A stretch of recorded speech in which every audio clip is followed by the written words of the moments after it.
ప్రభుత్వం సైతం నిరుద్యోగ భృతి చెల్లించేందుకు సిద్ధమైనట్టు సమాచారం అందుతోంది.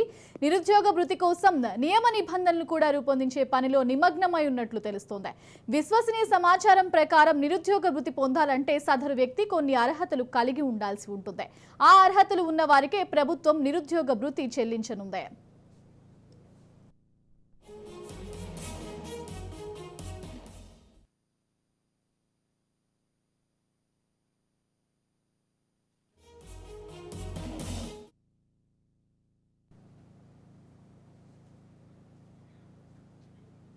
భద్రాద్రి కొత్తగూడెం జిల్లా తెలంగాణ నూతన ప్రభుత్వం నిరుద్యోగులకు బాసటగా నిలిచేందుకు నిరుద్యోగ భృతిని అమల్లోకి తీసుకొచ్చేందుకు ప్రయత్నాలు చేస్తున్న నేపథ్యంలో భద్రాద్రి జిల్లాలో ఉన్న 68,000 మంది నిరుద్యోగులు ఎంప్లాయ్మెంట్ ఎక్స్చేంజ్లో రిజిస్ట్రేషన్ చేసుకుని నిరుద్యోగ భృతిపై వేచి చూస్తున్నట్లు గత ప్రభుత్వాలు చేయలేనిది ఈ ప్రభుత్వం చేయబోతోందని సంతోషం వ్యక్తం చేస్తున్నారు. ఇక ఇదే అంశానికి సంబంధించి భద్రాద్రి జిల్లా నుంచి మా ప్రతినిధి నవీన్ మరింత సమాచారం అందిస్తారు. తెలంగాణలో నూతన ప్రభుత్వంగా ఏర్పడినటువంటి కాంగ్రెస్ ప్రభుత్వం ఇచ్చినటువంటి 6 గ్యారంటీ పథకాలను అమలు చేసే పనిలో ఉండగా ఇప్పుడు ముఖ్యంగా చూసుకుంటే నిరుద్యోగులకు సంబంధించి నిరుద్యోగ భృతి ఇచ్చేందుకు సన్నద్ధమవుతున్నట్లుగా కూడా మనం చూడవచ్చు. ముఖ్యంగా మనం చూసుకుంటే తెలంగాణ రాష్ట్రంలో గత ప్రభుత్వం బీఆర్ఎస్ ప్రభుత్వం అంటే మొదటి నుంచి కూడా ఎప్పుడైతే అధికారంలోకి వచ్చిందో అప్పటి నుంచి కూడా నిరుద్యోగులకు నిరుద్యోగ భృతి అందజేస్తామంటూ కూడా 2 పర్యాయాలు వారు దాటవేసే ప్రయత్నం చేశారు. కానీ కాంగ్రెస్ ప్రభుత్వం ఇచ్చినటువంటి మేనిఫెస్టోలో ఈ యొక్క నిరుద్యోగ భృతికి సంబంధించినటువంటి ఎటువంటి అంటే ఈ హామీ ఇవ్వకపోయినా కూడా అంటే ఈ 6 గ్యారంటీలలో ఇవ్వకపోయినా కూడా తర్వాత ఈ యొక్క నిరుద్యోగ భృతిని వారి ఉన్నటువంటి దాంట్లో ఈ యొక్క నిరుద్యోగ భృతిని చేర్చి ఇప్పుడు ఉన్నటువంటి నిరుద్యోగులందరికీ కూడా నిరుద్యోగ భృతిని ఇచ్చేందుకు ఈ యొక్క ప్రభుత్వం అయితే సన్నద్ధం అవుతున్నట్లుగా కూడా చూడవచ్చు. దీనికి సంబంధించి కొన్ని నియమ నిబంధనలు కూడా ఏర్పాటు చేస్తున్నట్లుగా కూడా చూడవచ్చు. అయితే దీనికి సంబంధించి ఏదైతే నిరుద్యోగ భృతి చెల్లించేందుకు కొన్ని అర్హతలు కూడా పెట్టినట్లుగా విశ్వసనీయ సమాచారం ఉంది. ఈ యొక్క ఏదైతే అభ్యర్థి ఉన్నారో తను ఖచ్చితంగా తెలంగాణలో పుట్టిన వ్యక్తి అయి ఉండాలి. అదేవిధంగా గ్రాడ్యుయేషన్ డిప్లొమా 2 కూడా కంప్లీట్ చేసినటువంటి యువకులకు ఇద్దరికీ కూడా ఈ యొక్క నిరుద్యోగ భృతి ఇచ్చే అవకాశం కూడా ఉంది. అదేవిధంగా వీరందరూ కూడా ఎంప్లాయ్మెంట్ ఎక్స్చేంజ్లో వీరు రిజిస్ట్రేషన్ చేసుకున్న వారికి మాత్రమే నిరుద్యోగ భృతి అందుతుందని కూడా మనకు తెలుస్తున్నటువంటి విశ్వసనీయ సమాచారం. ముఖ్యంగా మనం చూసుకుంటే మొత్తం రాష్ట్ర వ్యాప్తంగా సుమారు 48 లక్షల వరకు కూడా ఈ యొక్క నిరుద్యోగులందరూ కూడా ఇప్పటికి రిజిస్ట్రేషన్ చేస్తుండగా ప్రతి నెల కూడా అంటే 1,200 కోట్ల వరకు కూడా భారం పడే అవకాశం ఉంది. అదేవిధంగా మొత్తం 4,000 కోట్లు ఈ యొక్క ప్రభుత్వంపై భారం పడే అవకాశం. ఇక భద్రాద్రి జిల్లా వరకు చూసుకుంటే భద్రాద్రి జిల్లాలో ఇప్పటి వరకు 68,000 మంది నిరుద్యోగులు ఈ యొక్క ఎంప్లాయ్మెంట్ ఎక్స్చేంజ్లో అయితే రిజిస్ట్రేషన్ చేసుకున్నట్లుగా కూడా మనకు తెలుస్తుంది. అంటే మొత్తంగా మనం చూసుకుంటే నిరుద్యోగ భృతికి సంబంధించి కాంగ్రెస్ పార్టీ స్టెప్ వేస్తున్నట్లుగా కూడా చూడవచ్చు. అదే ఏదైతే MIM MLA Akbaruddin Owaisi assembly సాక్షి ఈ యొక్క నిరుద్యోగ భృతిపై ఒక ప్రశ్నను లేవనెత్తినట్లుగా కూడా చూడవచ్చు. దీనికి సంబంధించి ఇప్పుడు ప్రస్తుత ఇప్పుడు ఉన్నటువంటి గవర్నమెంట్ ఈ నిరుద్యోగులకు సంబంధించి ఏదో విధంగా అండగా ఉండాలని కూడా ఉండాలని చూస్తున్నట్లుగా కూడా చూడవచ్చు. ముఖ్యంగా మనం చూస్తుంటే నిరుద్యోగులకు సంబంధించి బీఆర్ఎస్ ప్రభుత్వంలో వారు అనేక సమస్యలు ఎదుర్కొన్నట్లుగా కూడా చూడవచ్చు. అనేక మంది విద్యార్థులు వారు అనేక పరీక్షలకు కూడా ప్రిపేర్ అయ్యి చివరి నిమిషాల్లో ఆ పరీక్షలు అంటే క్యాన్సిల్ అవ్వడం, అదేవిధంగా తల్లిదండ్రులకు భారంగా మారుతుండడంతో వీరందరూ అనేక మంది నిరుద్యోగులు కూడా ఈ యొక్క ప్రిపరేషన్ని కూడా వదిలేసి వారు అనేక పనులకు పోతున్న పరిస్థితి కూడా ఉంది. ఈ నేపథ్యంలో ఈ యొక్క కాంగ్రెస్ పార్టీ ప్రకటిస్తున్నటువంటి ఈ నిరుద్యోగ భృతి ఇటువంటి విద్యార్థులకు అనేక మంది పేద మరియు మధ్యతరగతి విద్యార్థులకు అయితే అంటే ఉపయోగపడే విధంగా కూడా ఉంది. అంటే నెలకు 4,000 చొప్పున ఒకవేళ గవర్నమెంట్ కానీ ప్రతి నిరుద్యోగికి ఇచ్చినట్లయితే వారికి హాస్టల్ ఖర్చులు కావచ్చు, లేదు అంటే చదువుకోవడానికి అంటే ఉపయోగపడుతుందని అనేక మంది అంటే తెలంగాణ రాష్ట్ర వ్యాప్తంగా ఉన్నటువంటి నిరుద్యోగులందరూ కూడా ఈ నిరుద్యోగ భృతికి అయితే వేచి చూస్తున్నట్లుగా కూడా చెప్పొచ్చు. కెమెరామెన్ ఆనంద్తో నవీన్, రాజ్ న్యూస్, భద్రాద్రి జిల్లా. 9 ఏళ్ల పాటు అధికారంలో ఉన్న బీఆర్ఎస్ ప్రభుత్వం నిరుద్యోగుల జీవితాలతో చెలగాటమాడుకుందని నిరుద్యోగులు ఆవేదన వ్యక్తం చేశారు. ఉద్యోగాల పేరుతో మోసం చేసిన ప్రభుత్వానికి ప్రజలే బుద్ధి చెప్పారని, కొత్తగా ఏర్పడిన కాంగ్రెస్ ప్రభుత్వం నిరుద్యోగులకు ఇచ్చిన హామీలను నెరవేర్చాలని కోరుతున్న నిరుద్యోగులతో మా ప్రతినిధి Arun Kumar face to face. నియామకాల కోసం సాధించుకున్న తెలంగాణలో కూడా బీఆర్ఎస్ పార్టీ 9 ఏళ్ల పాటు కూడా అధికారంలో ఉండి కూడా ఇవాళ నిరుద్యోగులకు ఏ ఒక్క ఉద్యమం కూడా అంటే కేటాయించలేదంటే కూడా నిరుద్యోగులు అయితే ఆవేదన వ్యక్తం చేస్తారు. ఇక ఏదైతే బీఆర్ఎస్ తప్పిదాలతో కూడా ఇవాళ రాష్ట్రంలో కూడా బీఆర్ఎస్ పార్టీ పతనానికి అయితే దిగజారినటువంటి పరిస్థితి ఉంది. దీనికి సంబంధించి కూడా అన్ఎంప్లాయ్మెంట్స్ కూడా ఏదైతే నిరుద్యోగ భృతి ఇస్తా అని చెప్పినప్పటికీ కూడా ఏ ఒక్క హామీని కూడా నిరుద్యోగుల విషయంలో కూడా ప్రభుత్వం నెరవేర్చలేకపోయింది. కాబట్టి ఏదైతే ఇప్పుడు మన దగ్గర కొంతమంది అన్ఎంప్లాయీస్ ఉన్నారు, నిజంగా కూడా వీళ్ళు ఎటువంటి ఇబ్బంది పడ్డారు, గత ప్రభుత్వంలో ఏం జరిగిందనే విషయాన్ని తెలుసుకునే ప్రయత్నం చేద్దాం. బ్రదర్ చెప్పండి, నిజంగా కూడా బీఆర్ఎస్ పార్టీ గత 9 ఏళ్లలో కూడా అదైతే విద్యార్థులకు అనేక హామీలు ఇచ్చింది, నిరుద్యోగులకు కూడా నిరుద్యోగ భృతి ఇస్తా అని చెప్పింది, కానీ ఎక్కడ కూడా సక్సెస్ కాలేదు. అంటే నిజంగా కూడా దాన్ని ప్రవేశపెట్టలేదు. ఎట్లా చూస్తారు దాన్ని? అవునండి, బీఆర్ఎస్ పాలన కాలంలో దాదాపు 10 సంవత్సరాలు మేము చాలా లాస్ కావడం జరిగింది. ఎందుకంటే ఇప్పుడు నోటిఫికేషన్ లేవు, అటు నిరుద్యోగత రేటు కూడా పెరిగింది. అదేవిధంగా ఇప్పుడు ఇచ్చిన నోటిఫికేషన్ కూడా కరెక్ట్ చేయలేదు. ఇప్పుడు గ్రూప్ 1 చూసుకుంటే 2 సార్లు లీక్ కావడం జరిగింది. ఒకసారి లీక్ అయింది, ఒకసారి వాయిదా పడ్డది. అలాగే ఏ నోటిఫికేషన్ తీసుకున్నా కానీ కరెక్ట్ చేసే అంత దమ్ము టీఎస్పీస్ కానీ అది జనార్దన్ రెడ్డి కానీ లేదు. అలాగే నిరుద్యోగ వృత్తి 4,000 అన్నారు. నిరుద్యోగ వృత్తి కూడా ఇవ్వని పరిస్థితిలో ఈరోజు ఉన్నారు. ఎంతమంది దాదాపు ఒక 10-15 లక్షలు 30 లక్షల మంది ఈరోజు టీఎస్పీస్ కాడ నమోదు చేసుకుని ఉన్నాం మేము నిరుద్యోగులం. ఎవరికి నిరుద్యోగ వృత్తి ఇస్తా అని 2018 ఎలక్షన్లో కేసీఆర్ గారు హామీ ఇచ్చి అధికారంలోకి రావడం జరిగింది. నిరుద్యోగుల గురించి అసలు మాట్లాడలే. మొన్న ఈ ఎలక్షన్లో కూడా కేసీఆర్ గారు ఏ సభలు పోయినా కానీ నీళ్లు, 24 గంటల కరెంటు, రైతు కుటుంబాలు, అలే కానీ ఒక్క నిరుద్యోగత గురించి, నిరుద్యోగుల పేరిట కానీ ఒక టీఎస్పీ వైఫల్యం కానీ ఒక్కరోజు ఏ మీటింగ్లు కూడా చెప్పలేదు. అందుకోసం మేము నిరుద్యోగత అన్ని రాష్ట్రాలలో అన్ని కాన్స్టిట్యున్సీలలో తిరిగి ఒక్కొక్క నిరుద్యోగి 100 మందిని చైతన్యపరిచి ఈ బీఆర్ఎస్కి వ్యతిరేకంగా ఓట్లు వేయించడం జరిగింది. మేము చాలా ఇబ్బంది పడ్డాం, ధర్నాలు చేసినాం, ఏది చేసినా కూడా ప్రయత్నం లేదు. ఆఖరికి గవర్నమెంట్ని తెచ్చుకోవడం జరిగింది. మరి ఈ గవర్నమెంట్ వాళ్ళు కూడా గవర్నమెంట్ రాకముందు కోమటిరెడ్డి రాజగోపాల్ రెడ్డి కావచ్చు, శ్రీధర్ బాబు కావచ్చు, మెగా డిఎస్ ఇస్తామని చెప్పారు, 25,000 పోస్టులు అని చెప్పాను. మరి ఇప్పుడైతే ఏం మాట్లాడడం లేదు. ఈ మధ్యలో రీసెంట్గా ఒక 2 వ్యక్తులు కూడా చనిపోవడం జరిగింది, నోటిఫికేషన్ రావట్లేదు అని చెప్పేసి. ఓకే, మేము వెయిట్ చేయడానికి కూడా ఉన్నాం. కాకపోతే ఏంటంటే 9,000 పోస్టులు అని చెప్పేసి ఈనాడు పేపర్లో కావచ్చు, వెయిట్ న్యూస్లో కావచ్చు, ప్రతి దాంట్లో వస్తుంది. మరి 25,000 పోస్టులు ఎత్తా అని చెప్పేసి 9,000 పోస్టుల దగ్గరికి ఎందుకు వస్తున్నారో తెలియదు. ఇలా జరిగితే మాత్రం మేము ప్రజావాణి దగ్గరికి వెళ్ళడం జరుగుతుంది. ప్రతి ఒక్కరం వెళ్ళేసి అక్కడికి ఇప్పుడు రేవంత్ రెడ్డి గారు అందరికి అవకాశం ఇవ్వడం జరిగింది. బస్సులు కూడా ఫ్రీగా ఇచ్చారు, అందరం పోయి అక్కడ ధర్నా చేస్తుంటుంది. గవర్నమెంట్ మాత్రం ఇప్పుడైనా గుర్తుంచుకొని ఆ 25,000 పోస్టులు ఏదైతే ఎత్తా అన్నారో డిఎస్సికి అవన్నీ నింపాలి. ఈ మెగా డిఎస్ఏ అనేది 20,000 పోస్టులతో వేయాలని కోరుకుంటున్నాము. ప్రభుత్వం నుంచి కూడా అదే వస్తుందని మేము ఆశిస్తున్నాము. కాకపోతే ఈ మెగా డిఎస్లో మాత్రము ఉన్న స్కూల్ అసిస్టెంట్ పదవులలో మొత్తం స్కూల్ అసిస్టెంట్ పదవులకు ప్రమోషన్ ఇవ్వకుండా ఎన్సిటి రూల్స్ ప్రకారము 20-30% మాత్రమే ఇవ్వాలి.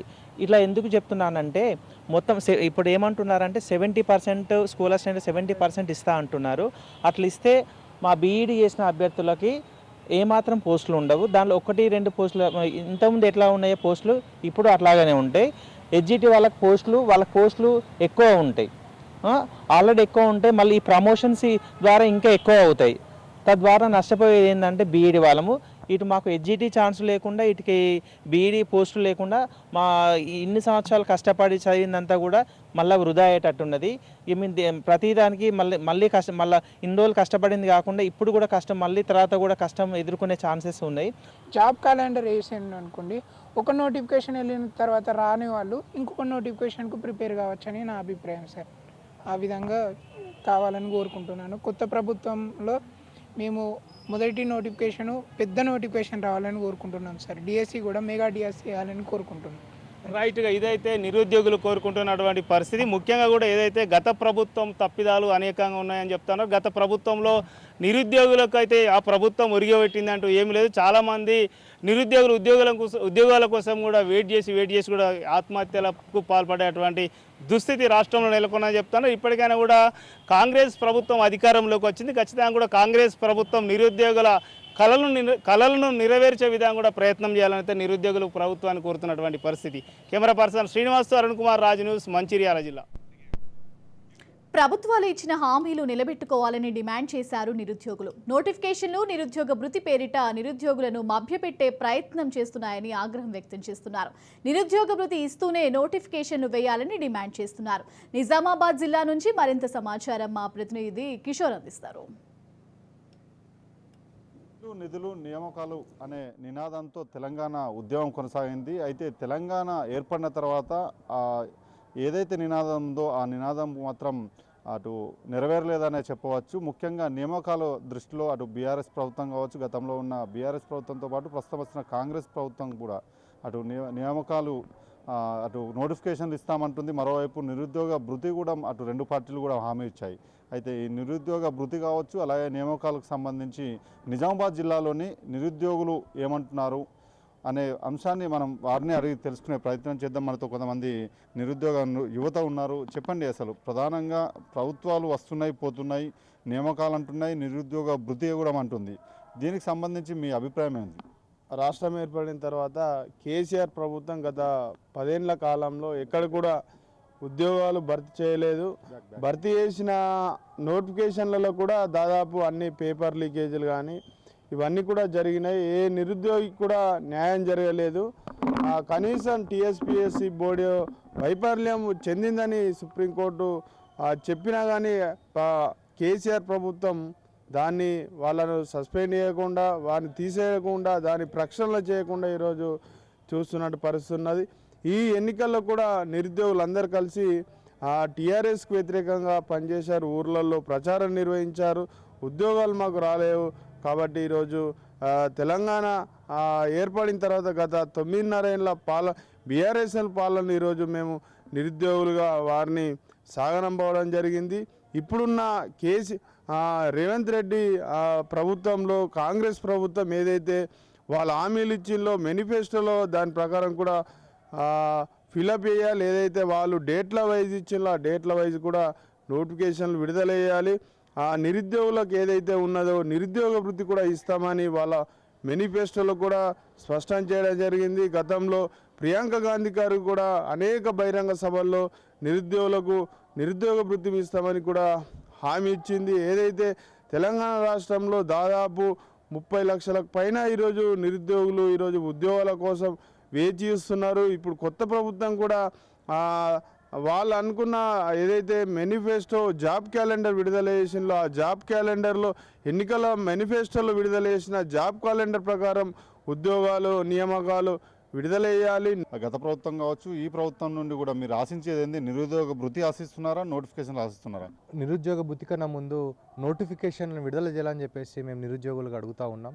రాష్ట్రంలో 30 నుంచి 35 లక్షల మంది నిరుద్యోగులు ఈరోజు రెయిన్బోలు కష్టపడి చదువుతూ ఎప్పుడో ఉద్యోగ నోటిఫికేషన్ వస్తుందని చెప్పేసి ఈరోజు తల్లిదండ్రులు వదిలి హాస్టళ్లలో ఈరోజు చెట్ల కింద చదువుకుంటున్న పరిస్థితి ఉంది. నిరుద్యోగులు ఖచ్చితంగా నోటిఫికేషన్లు వేయాలి. నోటిఫికేషన్ వేసి ఖాళీగా ఉన్నటువంటి వాటిని వెంటనే భర్తీ చేయాలని చెప్పేసి ఈ సందర్భంగా మేము డిమాండ్ చేస్తూ ఉన్నాం. గత ప్రభుత్వాలు కూడా ఈరోజు నిరుద్యోగులను వాడుకొని మాత్రమే వదిలేసింది.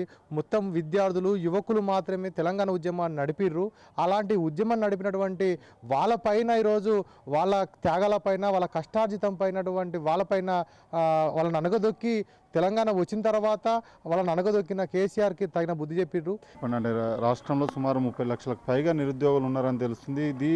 ఈ లెక్క ప్రకారం ప్రభుత్వం 4,000 రూపాయలు నిరుద్యోగ భృతి ఇస్తానని కూడా ఆలోచిస్తున్నట్లున్నది. ఈ లెక్కన సుమారు నెలకు 1,200 కోట్లు కూడా అవసరం ఉంటుంది. ఇది సాధ్యమయ్యే అవకాశం ఉందని అంటారా? మీరేమంటున్నారు? అంటే ప్రభుత్వం ఆలోచన, ప్రభుత్వ బడ్జెట్ ఎలా ఉందో అలా నిరుద్యోగులకు భర్తీ చేయాలి. అలాగే గతంలో గత ప్రభుత్వాలు హామీ ఇచ్చాయి, దాన్ని విస్మరించాయి. అలాగే ఈ ప్రభుత్వం కూడా అలానే చేస్తే ఈ ప్రభుత్వం తగిన గుణపాఠం చెప్తారు విద్యార్థులు యువకులు. నేడు గత ప్రభుత్వాలు మోసం చేశాయి. ఈ ప్రభుత్వం కూడా అలానే చేస్తే దానికి తగిన గుణపాఠం చెప్తారు. అలా నిరుద్యోగ భృతి ఇస్తే అటు ఎలాంటి వారికి ఇవ్వాలని అనుకుంటున్నారు? అసలు ఎంత ఇస్తే బాగుంటుందని అనుకుంటున్నారు? గత 10 సంవత్సరాలుగా ఉన్న బీఆర్ఎస్ ప్రభుత్వాన్ని చూసుకున్నట్లయితే దానికన్నా ముందు పరిపాలించిన ఎలాంటి పార్టీలైనా కూడా ఈరోజు అప్పుల కుప్పలుగా దేశాన్ని మార్చడం జరిగింది. దాదాపు 6,71,000 పైచిలుకు కోట్ల ఈరోజు దేశం మీద అప్పుగా ఉంది. కాబట్టి ఇటువంటి సందర్భాలలో పాలక పార్టీలు అందరూ కూడా మేము నిరుద్యోగులకు నిరుద్యోగ భృతి ఇస్తామనో లేకపోతే ఇంకేదో హామీలు చెప్పుకుంటూ వాళ్ళను వెళ్ళజేస్తున్నారు. ఇది సరైన పద్ధతి కాదు. ప్రధానంగా ఈరోజు చదువుకున్న విద్యార్థులందరికీ కూడా నిరుద్యోగులు ఎవరెవరు ఉన్నారో వాళ్ళందరూ కూడా ఉద్యోగ అవకాశాలు కల్పించినప్పుడే దేశంలో అభివృద్ధి మారుతుంది, రాష్ట్ర అభివృద్ధి జరుగుతుంది. దానివల్ల పరిపాలన బాగుంటుంది. అటు ఉద్యోగ అవకాశాలు కల్పించే సమయం వరకు ఈ నిరుద్యోగ భృతి ఇస్తామనే ఆలోచనలో ఉన్నట్టు కూడా తెలుస్తుంది. మీరేమంటారు దీనిపై? వాస్తవం చూసుకున్నట్లయితే గత ప్రభుత్వం చేసిన పనికి ఈరోజు ప్రభుత్వానికి కుప్పగొల్చడం జరిగింది. ముఖ్య కారణం దీనికి మన విద్యార్థులు నిరుద్యోగులు ఏకమై ఈరోజు ప్రభుత్వం కుప్పగొల్చడం జరిగింది. ఇదే కనుక ఈరోజు రేవంత్ రెడ్డి ప్రభుత్వం కూడా ఇదే చర్య పాల్పడితే రాబోయే రోజుల్లో నిరుద్యోగులు అందరూ ఏకమై ఈరోజు కేసీఆర్ కాంగ్రెస్ పార్టీ ప్రభుత్వం కూడా కుప్పగొల్చే ప్రభుత్వం చేరుకుంటారు. కానీ ఈ ఉద్యోగాల పైన కూడా ఒక శ్వేతపత్రం విడుదల చేసి ప్రతి సంవత్సరం జాబ్ క్యాలెండర్ విడుదల చేసి ఎన్ని జాబులు ఏ శాఖలో ఎన్ని జాబులు ఖాళీ ఉన్నాయి, ఏ పోస్టులు ఖాళీ ఉన్నాయి, శాఖల వారీగా శ్వేతపత్రం విడుదల చేయాలని మేము డిమాండ్ చేస్తున్నాం. ఖచ్చితంగా కాంగ్రెస్ ప్రభుత్వంలో ఈ నియామకాలు అనేది చేపట్టాలని కూడా వారు కోరడం జరుగుతుంది. లేకుంటే గతంలో ప్రభుత్వానికి నిరుద్యోగులు నియామకాలు చేపట్టకపోవడం వల్లే గత ప్రభుత్వానికి వ్యతిరేకంగా కూల్చడం జరిగింది. ఈ ప్రభుత్వానికి కూడా తగిన బుద్ధి చెప్తామని మాత్రం అటు నిరుద్యోగులు చెప్తున్నారు. కెమెరా పర్సన్ చైతన్యతో కిషోర్, రాజ్ న్యూస్, నిజామాబాద్ నుండి. 10 ఏళ్లుగా తెలంగాణ రాష్ట్రంలో నిరుద్యోగుల గోడు పట్టించుకున్న నాదుడే లేకుండా పోయారని నిరుద్యోగులు ఆగ్రహం వ్యక్తం చేస్తున్నారు. ఉద్యోగాలు కల్పిస్తామని ఉద్యోగాలు ఇవ్వలేదు, నిరుద్యోగ భృతి ఇస్తామని ఇవ్వలేదు. పేపర్ లీకేజ్లతో గత ప్రభుత్వం నిరుద్యోగుల జీవితాలతో చెలగాటమాడుతుందని నిరుద్యోగులు ఆవేదన వ్యక్తం చేస్తున్నారు. అందుకే గత ప్రభుత్వానికి బుద్ధి చెప్పామంటున్నారు. ఈ ప్రభుత్వమైనా నిరుద్యోగుల సమస్యల పరిష్కారం కోసం పనిచేయాలని వరంగల్ నిరుద్యోగులు కోరుతున్నారు. ఇక ఇదే అంశానికి సంబంధించి కాకతీయ యూనివర్సిటీ నుంచి మా వరంగల్ కరెస్పాండెంట్ సతీష్ అందిస్తారు. కొట్లాడి సాధించుకున్న 10 ఏళ్ల తెలంగాణలో కొలువుల కొట్లాట ఇంకా మానలేదు. నిరుద్యోగ భృతి ఇస్తామని గత ప్రభుత్వం ఇచ్చినటువంటి హామీ నెరవేరలేదు. మరి ఈ ప్రభుత్వం కూడా భర్జన పడుతున్నటువంటి నేపథ్యంలో అసలు నిరుద్యోగులు ఏమనుకుంటున్నారు నిరుద్యోగ భృతికి అనేటువంటి విషయాన్ని కాకతీయ క్యాంపస్లో ఉన్నాం. నా నిరుద్యోగులు ఉన్నారు, వాళ్ళతో మాట్లాడించే ప్రయత్నం చేద్దాం. చెప్పండి, నిరుద్యోగ భృతికి సంబంధించి గత ప్రభుత్వం ఈ ప్రభుత్వం అనుసరిస్తున్న విధానం మీకు ఏమనిపిస్తుంది? ఇద్దరిది ఒకే వైఖరి అనిపిస్తుంది. గత ప్రభుత్వం తెలంగాణ రాష్ట్రానికి సంబంధించినటువంటి ప్రభుత్వం నిరుద్యోగ భృతి ఇచ్చి మాట తప్పింది. మొన్నటికి మొన్న ఈ యొక్క సార్వత్రిక ఎలక్షన్లో భాగంగా ప్రియాంక గాంధీని తీసుకొచ్చి హైదరాబాద్లో నిరుద్యోగ భృతి ప్రకటిస్తా అని చెప్పి ప్రకటించినాక మొన్నటికి మొన్న శాసనసభ సమావేశంలో అధికార పార్టీ ఏదైతే ఉందో కాంగ్రెస్ పార్టీ అధికారంలోకి వచ్చినాక నిండు శాసనసభలో నిరుద్యోగ భృతి సంబంధించినటువంటి విషయంలో ప్రతిపక్షాలు అడిగితే నిరుద్యోగ సంబంధించిన భృతి మా దృష్టి లేదు, ఆ ఊసే లేదని చెప్పడం చాలా దౌర్భాగ్యమైనటువంటి పరిస్థితి. ఎందుకంటే ఏ ప్రభుత్వాలైనా నిరుద్యోగులను వాడుకుంటుంది, నిరుద్యోగుల పేరు మీద గద్దెనెక్కుతుంది. కానీ నిరుద్యోగులు వీళ్ళందరికీ శాపంగా మారీలు కాబట్టి ఇకనైనా రాష్ట్ర ప్రభుత్వం తొందరనే ఈ యొక్క నిరుద్యోగ భృతి ఏదైతే దాని మీద స్పష్టమైన వైఖరి తెలియజేయాలి.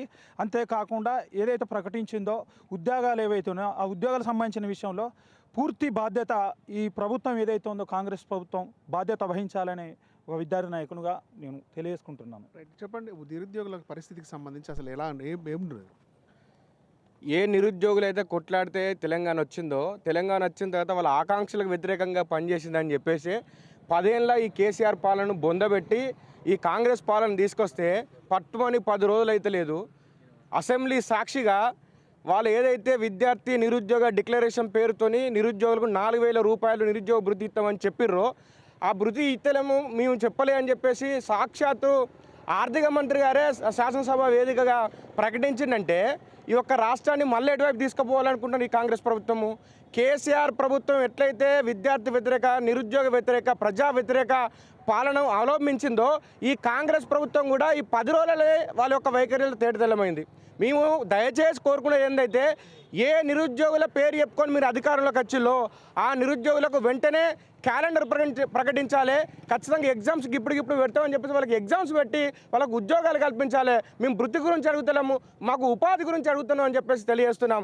ఖచ్చితంగా మీరు కూడా కేసీఆర్ వైఖరిని అవలంబిస్తే కేసీఆర్కి అయితే ఏదైతే శంకరగిరి మాన్యాలకు వెళ్ళిండో ఆ శంకరగిరి మాన్యాలకు మిమ్మల్ని కూడా ఈ విద్యార్థులు పంపించేటువంటి కార్యక్రమానికి ఒడిగడతారని చెప్పేసి హెచ్చరిస్తూ ఖచ్చితంగా 10 రోజులు కూడా కాలేదు కాబట్టి విద్యార్థులుగా మేము కూడా సమయం ఇస్తాం.